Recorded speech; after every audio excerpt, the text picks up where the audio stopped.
గిరిజనులు అంటే ఇంత దారుణమా? గిన్నిస్ రికార్డు కోసం గిరిజనులకి ఇన్ని వేదనలు చేయాలా? ఇంత దారుణంగా ఉన్నారా? ఇక్కడ స్కూల్ పిల్లలని లేదు, స్కూల్ పిల్లలతో పాటు వచ్చిన స్టాఫ్ అని లేదు,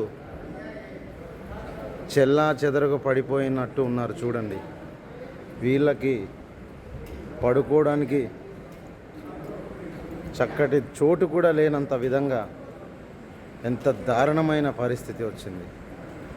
ఇక్కడ చూస్తుంటే మనతో పాటు వచ్చిన స్టాఫ్లు, రూట్ ఆఫీసర్లు, ఇన్ఛార్జ్ ఆఫీసర్లు ఎంత దారుణంగా ఉన్నారో ఇక్కడ చూస్తుంటే మన ఇంజనీరింగ్ అసిస్టెంట్కే పడుకోవడానికి చోటు లేదు. ఎంత దారుణమైన పరిస్థితి.